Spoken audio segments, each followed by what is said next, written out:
Here we are. We are live once again. Welcome, everybody. I'm excited today, as I always am, but certainly today we have a lot of history here on the media and marketing about all this digital stuff, right? We talk about paid, we talk about organic, we talk about business strategies in general, we talk about entrepreneurship. There's a lot here, but actually at the end of the day, there's a few things that I really like to talk about, and that is paid and organic. And today it's organic SEO, and my friend and expert is on the line, Steve Wiideman. How are you today? Great, John. Thank you so much for inviting me too. I've been following some of your recent podcasts, and I'm like, oh, finally I get to jump in and pivot from Facebook and e-commerce to jumping into something that I love and I'm passionate about with it, which is organic SEO. Yeah, and boy, you have a lot to share here. We're going to try and cover a lot in a fairly succinct time, but I know there's a lot more that folks can get from you. Of course, we'll cover that towards the end where they can reach you, etc.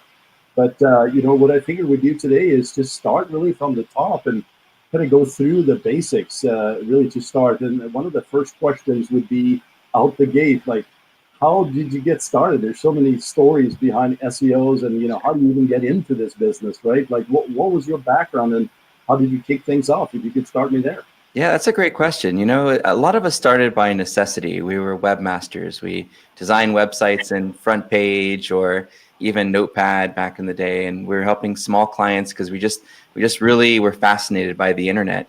And then those clients, as they start paying you to work on their website, they get to a point where they're like, hey, this website's really pretty, but I'm not really getting any new business from it, and I can't keep paying you unless it's actually, benefiting my business. I mean, it looks great on my business card, but not really getting any sort of web traffic to it. And so out of necessity, you've got to do some research. You start searching around. Back then we're using Excite and Alta Vista and Yahoo, right? And we learned how to do some website promotion. Website promotion then starts to transfer into search engine optimization, which wasn't really even a name, right? It was just at the same time it was like what do we call it? It's just general internet marketing or website promotion. And so as we started to learn about that from each other, the Aaron Walls of the world and the Bruce Clays were pushing out everything that they were learning online. And so we'd all sort of learn from these pioneers. And from different case studies, I built a few different ebooks as a way for me to kind of keep my processes organized. I started breaking down things to technology, content, link building, right, which is kind of a faux pas term these days. And I just started to become more and more passionate. One day I get a postcard from a career college and it says, hey, do you want to learn e-business management? And I'm like, do I? So while I was full-time at IBM Global Services back in the early 2000s, I jumped right into night school, got a degree in e-business management, and continue to pursue my passion for digital. And the rest is, as they say, it's history. Wow, that's I didn't know that background. That's very interesting. And would you say that in some ways you kind of fell into it? You mentioned Aaron Wall, Bruce Clay, same thing here, awesome guys. And is there a certain personality or certain did you sort of see yourself naturally almost falling into this? Like, yeah, when you look back, yeah, I could see me, Steve. I was definitely sort of meant to do this, or was it just I was blown with the wind a little bit at that time? I think I had read something somewhere that said you need to pick an industry where there's a high demand. And I was sort of being a futurist, I suppose, when I said, this internet thing, I bet it's really going to take off, right? And this is pre, the bubble of 2000. And I don't know, I think my brain just said, stick with it. It's going to result in something. In the same way that, my manager when I was at Disney kept telling me, hey, this SEO thing isn't really going to take off, and more people are focused on paid search. And I said, I disagree. I think people are going to search for SEO expert and some of these search terms that didn't have any volume back then. And then, 10 years later, I look back, I'm like, wow, look how much revenue I made by optimizing and ranking for these search terms, and it was all focused around, SEO expert back then and SEO consultant and that sort of thing. So yeah, I think it was really more me just thinking about how do I create a career for myself in a specialized industry where there's going to be a high demand and a limited market space. And between that and the idea of kind of who I had to become to accomplish that, I decided this is it. This is the way it's going to work for me, because I was a bit introverted. I was a programmer and doing some coding, and I love to stay up till 2 a.m. building websites and that sort of thing. But then I realized, you know what? I've also got to understand buyer psychology. I have to write pages for different users with different user intents. I can't just order an article off Textbroker. I have to write something meaningful that's helpful to my users and understand where they're at when they hit a certain page and when they search for a certain word. Does that mean they want information, they're ready to buy, or that they're comparing? And then I've got to also do some outreach, pick up the phone and not be afraid to say, hey, I really love your content. Can we collaborate in a way where, perhaps we share some things on social, and maybe you share something on my website from your blog, and, without asking for links. So you go from this introverted personality to being able to understand buyer psychology, to being a little bit out there in the charismatic outreach world. So you sort of become multiple personality. You're introvert, you're content, and then your outreach. And there's not many people that can do that. You're either kind of one or the other, either tech or you're marketing. You're not both. You don't really see that. So I decided, I've got to become both. So I put myself out there. I started one of Orange County's largest meetup groups and got in front of people. And I teach at the colleges and guest speak at the colleges now. And I'm not the introvert now. Now I'm somebody who can handle all of those different disciplines, which in any sort of job function is almost impossible. So that's why we're such a small niche, I believe, is that we're able to take on those different roles that are completely opposite of each other.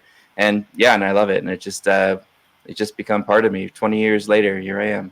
Right, 20 years later, it's amazing, Steve. And what you're bringing up there is some really critical points, I think, to be aware of and recognize. Right brain, left brain, art and science. I mean, it's creative, yes, it's technical, but there's a lot around this. You mentioned buyer psychology and understanding, human behavior, and it gets rather expansive. To I've started at sort of that basic level, if you will, which we all start somewhere, right? And to get to where you are now, it's really nice. I've read a lot of your articles actually over the past, and it's very well written, and it speaks to exactly that, right? It's content that people actually want to consume, rather than, like you mentioned, Textbroker, just kind of spewing the content out there and letting it rip, and then of course eventually that's going to catch up with you. So I totally relate. Well, that's great.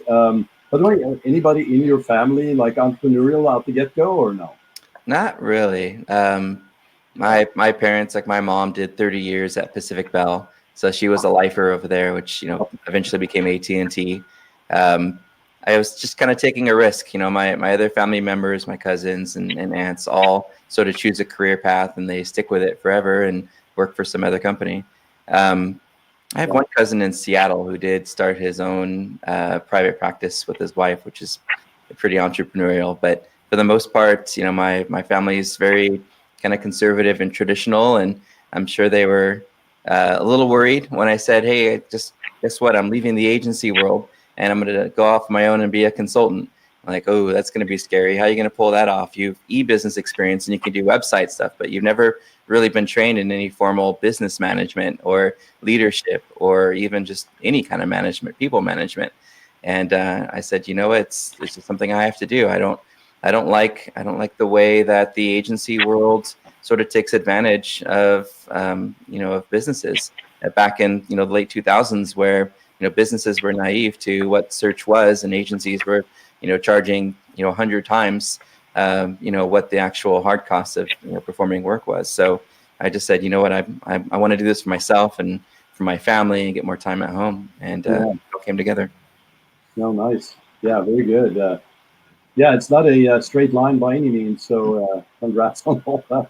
Thank you. In fact, we know there's struggles in business and in entrepreneurship, and pushing forward, pushing through is very important. And listening to this podcast, I know a lot of the folks are entrepreneurs, and when you have those tough days, you got to just keep an eye on the ball. So I appreciate that. And in fact, this leads into the next question here, which is, we talk about SEO strategies every day, right? I mean, it's like, what is the best way to approach this particular problem? And each website, each company is at a different stage in the life cycle. Somebody's maybe brand new. It's maybe an e-com type of situation, or more of a service-based one. There's local, there's national, there's international.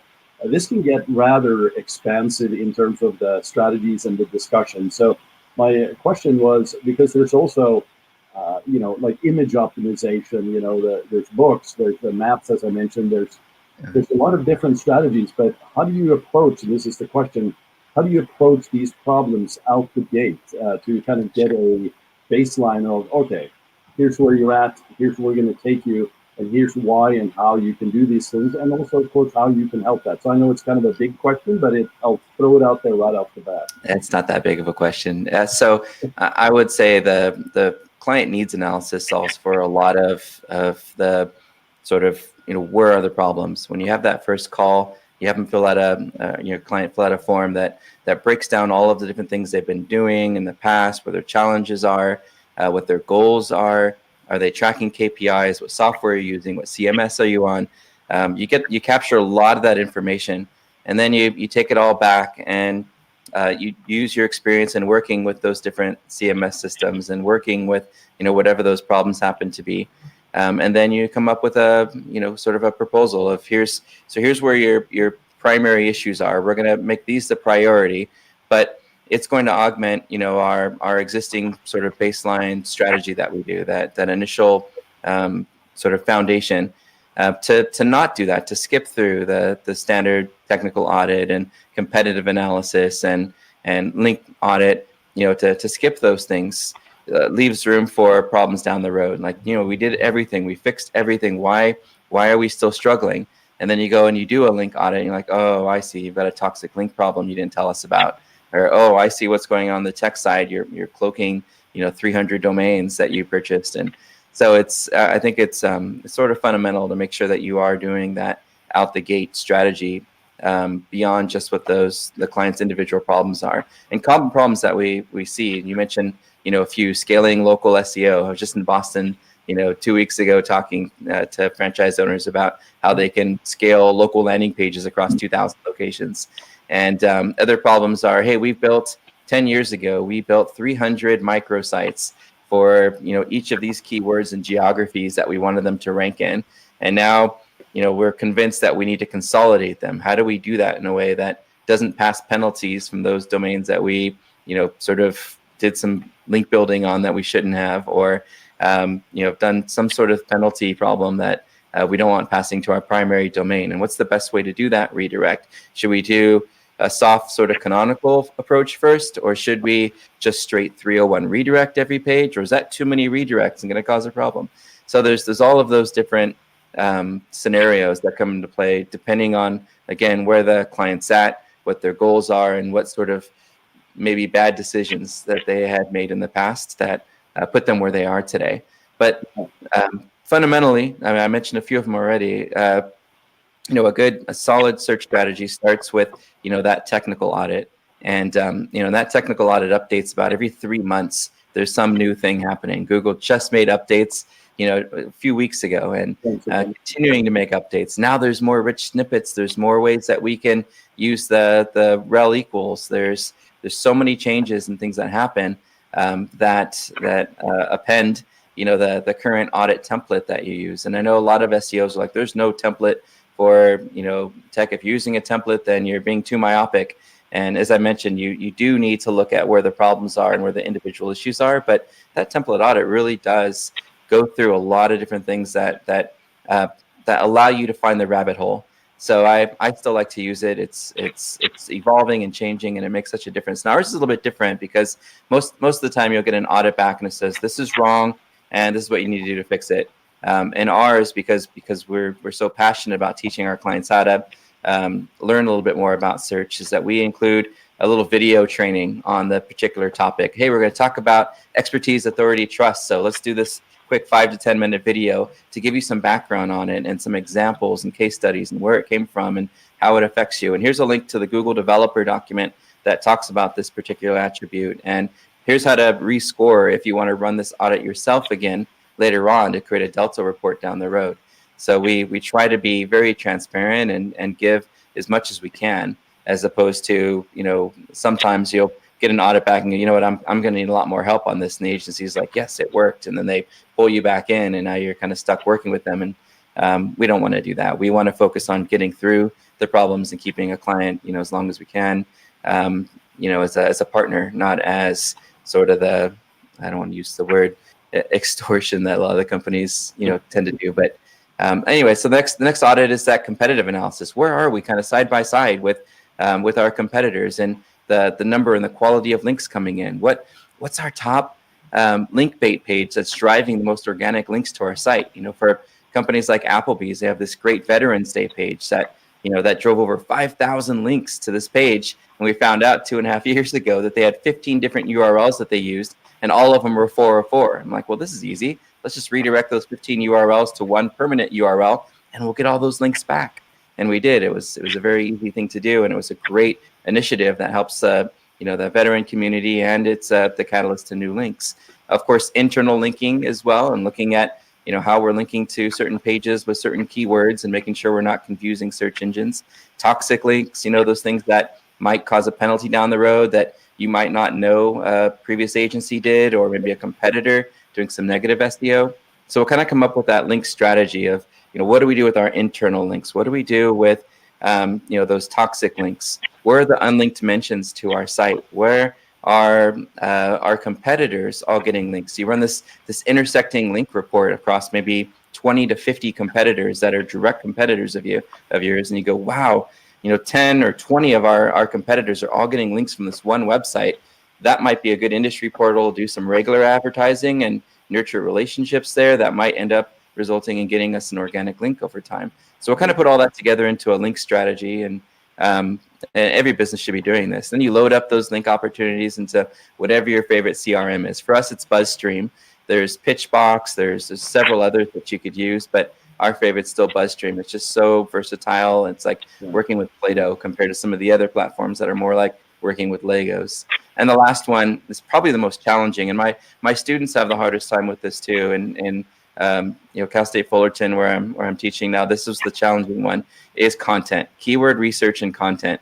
As you start to do the intersecting keyword audit, similar to how you do in the link audit, to see what are the common keywords that some of these sites are getting traffic from, you have to look at each one and determine what's the user intent of this keyword to decide where it's going to be on the website. And then when you've collected all that data from Search Console, from analytics, and then from those third-party tools, SEMrush or Ahrefs or whatever you happen to be using, you've got to create a site taxonomy or a site map of how that content's going to be organized. Do you put your marketing content in a separate resources directory, or do you put your supportive content underneath its respective page, sales page, to give it more supportive content underneath that sales page? These are all business decisions that the webmaster and the marketing team, and even as high as the CMO, will have to sit down and figure out, how do we want to build our site architecture in a way that's going to really support our SEO strategy.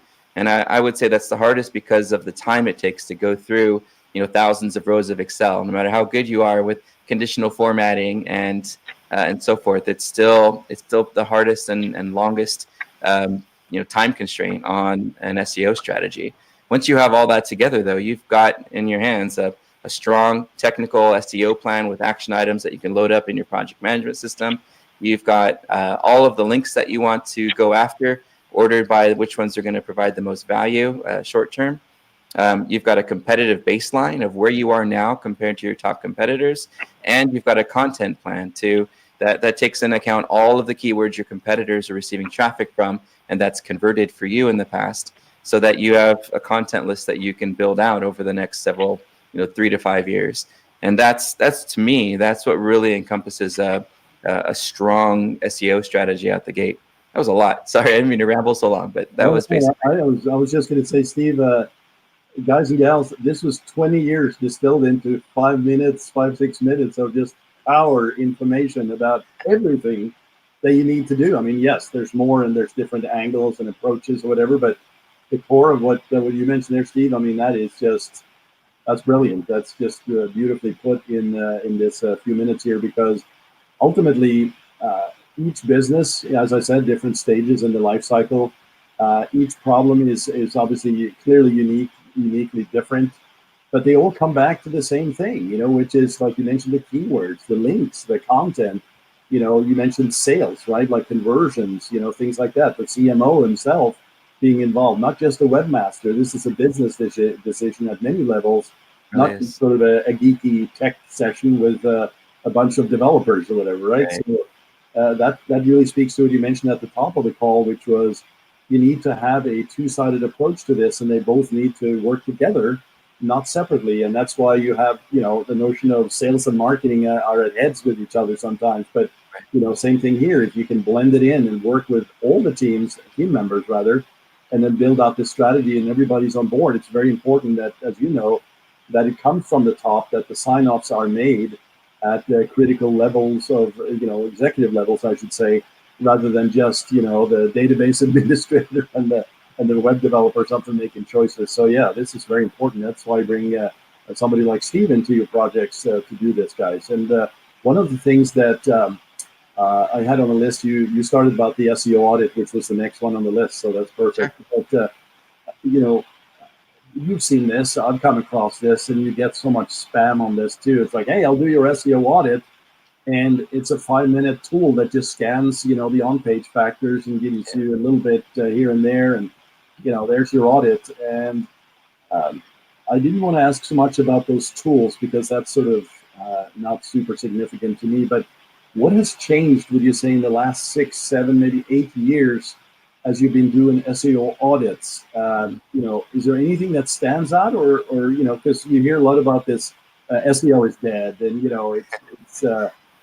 things have Clickbait. changed so It's much that clickbait. you can't keep on top of this, and SEO audits change all the time. But at the core, isn't it about the same as it was 6, Yeah, 7, pretty 10, 20 much. years ago? Relevancy, popularity, and user behavior signals, and the pattern of improvement with all three. That's the key component, the pattern of improvement in all three. Am I improving how relevant I am for a query? Am I improving how visible I am off my website? And am I improving how users interact with my content in search results and on my webpage? Yeah, that's it. I think maybe it was Bruce Clay that said this. You want to always be the least imperfect website or page. It's like you'll never be perfect because by the next day Google has changed something, and things are going to change. But anyway, next question is, how does one, as a webmaster, stay on top of Google's core updates? There's so many updates, and people get scared, and the chatter starts in forums and blogs and groups, and how does one stay on top of that and protect oneself at least as much as possible? Yeah, if you wanted to see kind of what the sort of temperature is right now with changes, there's a number of different measurement sites where you can kind of see the trend and what's happening. I think Barry Schwartz posted something on Search Engine Journal the other day where he listed all of them out. So after our call, I'll send you an email with the list of the tools that you could use just to kind of see what's happening. Like, hey, I woke up this morning and suddenly my rankings are shifting around. Is there something going on? And you can look at that temperature gauge and say, oh yeah, there's a huge spike in change that's happening with search engines. The other thing that we do, and this is sort of a habit that we have now, is we get in every day and we read about 20 to 30 minutes worth of what's going on in the industry. I have a Feedly URL that I'll provide after the podcast. That you could just import into your Feedly, and it's got it broken down by industry news from Search Engine Land, Search Engine Journal, everything related to search where there's a news site. We've got bucketed in one list, and it reads just like a newspaper would. Below that, I've got some elite SEO, the guys that I really respect and look up to see what they're talking about. And then I've got other buckets for conversion rate, local SEO, and so forth. So that Feedly, getting that daily dose of what's happening in the industry is helpful. The other thing I keep open is my Twitter list on Twitter. I'll listen to what's happening in real time throughout the day. It's a little SEO expert list I have on Twitter, and if you follow that and you watch throughout the day, people are going to be talking. Hey, did anyone notice a thing, or did you notice something happen with such and such, or hey, did you get hit by X? So between the Feedly and that Twitter stream, we're able to sort of keep active with it. Now, if you use Slack, there's an app that will allow you to import RSS feeds. And so one of the things that we do in our announcements channel in Slack, is we import the RSS feed from the Google Webmaster blog and the Bing Webmaster blog. That way, when they do talk about something new, we get it in real time. That helps too. That's very smart. That's a great one. I haven't used that Slack enough.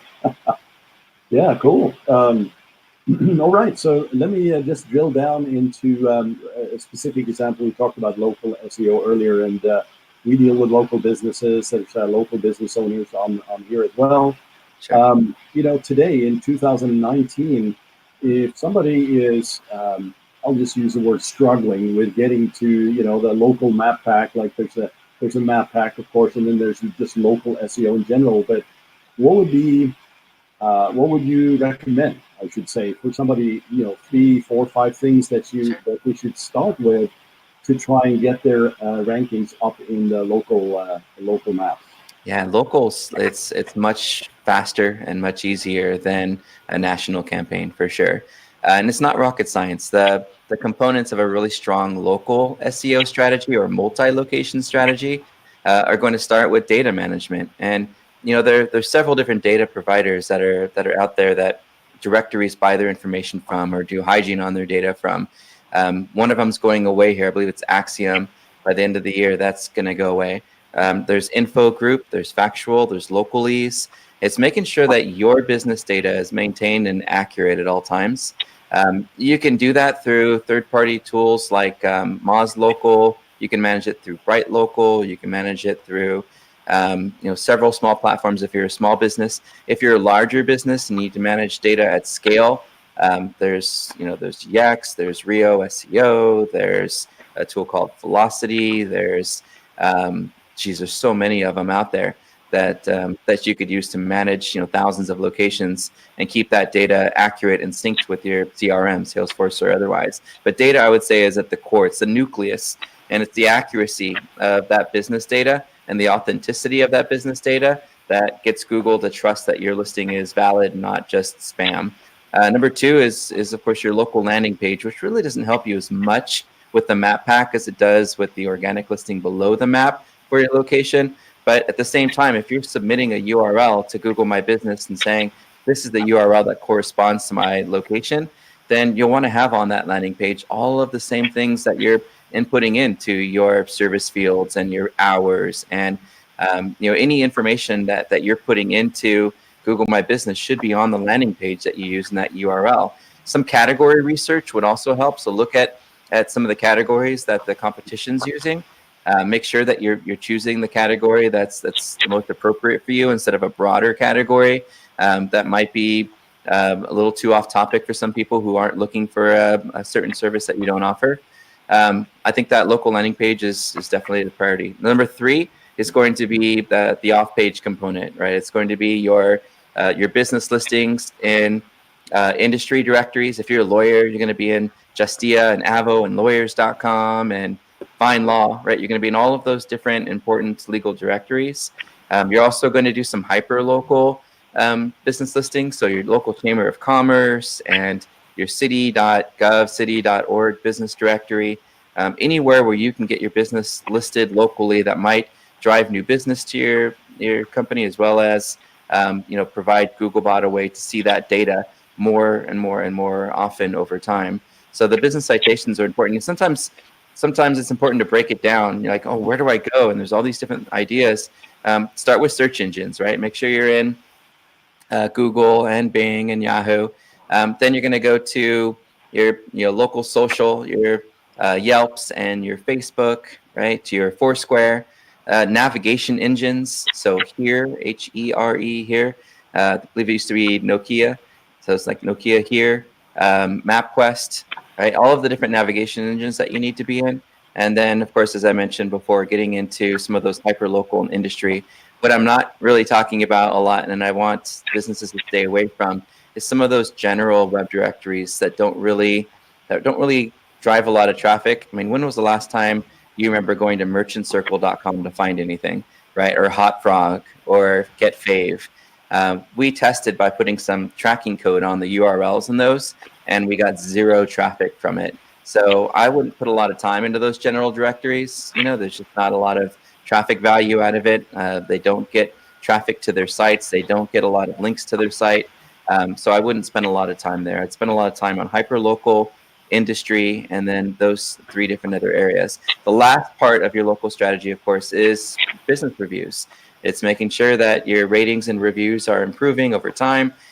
Last week, Google decided to strip out those beautiful stars that we had in our listings. So Yelp and some other directories are still getting those stars, but our stars and our click-through rates are now going to be impacted because we're not going to be able to display them anymore. But it's still important to collect that information. It's still important to display it on your website as social proof. It's still important to collect that so that you own that data instead of giving it all to Yelp and to Google My Business. So I would encourage native first-party reviews still, in addition to continuing to grow and improve your reviews on TripAdvisor, on Google, on your industry review sites. Be careful of asking for reviews on Yelp. Instead, just make sure that there's some prominence. Perhaps point of sale, you've got a little stand that says people love us on Yelp and we love you too. Show us that you checked in on Yelp and get a $5 something, right? So some cool way to get them to check in and interact, and then Yelp will follow up later and say, how was your experience? So you might still get that review just by asking for the check-in. But I think the velocity and the quality of those reviews, and as we mentioned before, the pattern of improvement are all going to play a role. Now, you're not really going to improve the data quality once it's managed. So the 3 areas you're going to focus on every month are improving your local landing page, bounce rates, conversion rates, titles, descriptions, click-through rates, all that kind of stuff. You're going to improve the number of places that your business is listed online every month, and you're going to improve the quality and quantity of ratings and reviews every month. You do those 3 things, and over the next 6 to 12 months, you'll be in great shape. Yeah, that's great. What an awesome summary. And now let's say for a moment, Steve, that a business has been around for a while. They've done some of this. We now know what else to do. And they've done this, and they've come to a place where they're actually doing pretty well, but they're going multi-location, right? And so now they have multiple locations, but also they want to not compete page A against page B in a very close proximity area. They might want to simply say, you know what, we want to own like the entire North Hollywood Valley and rank for keywords all over the place with independent pages. There's a tool I heard of. It's called Nearby Now. Have you heard of that? No, I haven't. Yeah, and what they do is they basically auto-generate pages everywhere, and it's mostly for service businesses where, so if you're a plumber, say, and you're at location, you will give your client an app essentially where they can check in. So they denote on a map that you've been there, and they actually do the review locally. So you get all these local reviews and all these pages everywhere. And for me, it felt sort of Black Hat, but they are growing and growing. I think they're on the top Inc. list, Inc. 500, the company Nearby Now. And I just wanted to ask you what you think about these strategies of building up just tons and tons of local pages to try and meet these ranking objectives. I think so. I'm a huge advocate of building a strong brand, and I don't think you can do that by spreading apart your brand between multiple domain names. So if you're building multiple microsites everywhere, now you have to decide, hey, where am I going to put this blog post at? Do I need to have a social profile for each one and have it associated with each local landing page? I don't know. I feel like you're creating more work for yourself, where instead you could focus on, just building up the correlation between your brand and the search terms that you want to rank for. The Barnacle SEO approach, where you're like, hey, maybe I'll do some optimization around my Yelp profiles and get some links to my Yelp profile and send some traffic to my Yelp profile. That's a good way to augment your local SEO strategy. I'm not a huge fan of giving Yelp more traffic, but at the same time, if Yelp is going to continue to appear in the search results, as much as we hate them, we want to make sure it's our profile that appears, or that we're the ones that are at the top of their list, based on how we're using their platform. So you're optimizing in Yelp in the same way if you were an e-commerce business that you'd be optimizing in Amazon. So I would focus on one brand, one domain, and if you want to have a sub page for each location, that's a fantastic idea. It's as long as the page can be as unique as possible with its own attributes and accommodation content, and maybe even some hyperlocal images, storefront images. 360, Google has this great 360 virtual thing that you can do, and they've got a library of certified photographers that'll come in and take a picture inside and outside with that 360 camera. And you're thinking, well, I could just take my Pixel, right, or new iPhone, and I can do my own 360. Well, you can, and it will show up on, on your Google My Business profile. But it's the certified photographers, from my understanding, that can post to the actual street view. So in a way, I'm thinking, gee, 360 might be a good way to authenticate your business, since it's a Google certified photographer coming in to do that. So I would focus on ways of improving your content and improving the helpfulness and uniqueness of it through video, through pictures, through user generated content, through creative media, through local events, through things that are really going to build your brand and your trust and your awareness in the community, as opposed to just trying to spam the living hell out of the internet. Right. Yeah. No, I agree with that. That's what I typically respond with as well. And yeah, that's awesome. We're coming to a close here. A couple of quick questions here. For webmasters in general, what are the sort of 3 to 5 must-have SEO tools? Like, you got to have it in your quiver in terms of keywords, content. We talked about a lot here today, but there are just some essential tools. And now, of course, Google Analytics, Google Search Console. These are 3 tools, and you must have those out the gate. Data, of course, is just where everything emanates from and where you can make decisions. But what are some of the tools that you would recommend? Absolutely, you must have. Sure, and I'll add on to your list of kind of fundamental, that the tag manager. Get into tag manager. We're not tag manager experts. We like to rank pages, and we're not really as techy on the analytics configuration side. So we partnered with a company called Measure School. You can actually see Julian giving lessons on YouTube if you search for Measure School on YouTube. Yeah. Fantastic group of guys. They'll help you set up Data Studio, and they're super affordable. So I would say start with them and get your tag manager and your Data Studio set up with Measure School, so that you can understand the information and attribution a little bit better. Our favorite tools, if you're enterprise, Conductor is fantastic. BrightEdge is great. Search Metrics is great. Clarity SEO is great. If you're smaller business, SEMrush is kind of our favorite tool for kind of end all everything that we're doing for keyword and keyword tracking and share of voice, market share kind of thing. You have to have a crawl tool. The SEMrush crawler is okay, but it does have its limitations, and we have some product enhancement requests out to them. So in the meantime, we're still using a third-party crawler at the moment. It's Ryte, R-Y-T-E. I think it used to be called OnPage, onpage.org. There's also OnCrawl, there's DeepCrawl, there's some small clientware things that you can get, like SiteBulb, B-U-L-B, and Screaming Frog, of course. So those are kind of the heavy lifting. Other tools that you'll use will be the mobile-friendly testing tool by Google. It will be the webpagetest.org. It'll be GT Metrics. It'll be tools.pingdom.com. You might use an extension to disable HTML, or it's called disable HTML, and you can disable JavaScript and CSS and make sure the site's still usable if those things are turned off. There's of course the tag assistant, so that you can verify that all your tags are firing and triggering correctly, which is a great tool to use. Oh, and Lighthouse. Lighthouse is great for looking at your mobile SEO score. I think it's a fantastic tool to use. It's a free browser extension that you could check out. So that's basically the bulk of our tool set. I mean, for link building, we like to run intersect link reports through ahrefs.com. There's a little bit of a way to create a project and do it in SEMrush, but I feel like the link data is a little bit limited there still. So we're still using Ahrefs, to really get a good feel for what's going on the link side of things. Right. I noticed that's a great list, and I think if you have all those, you're doing pretty well, and understand them, very importantly. And I noticed there was Keywords Everywhere. It's a plugin. I'm sure you've used it. They went to a paid model here just last week or this week, I think, and that's a great tool we use also for quick research. And Ubersuggest with Neil Patel now. Oh, right. Yeah, Ubersuggest is a little bit different than it used to be, but it's okay. Still interesting content. Yeah, exactly.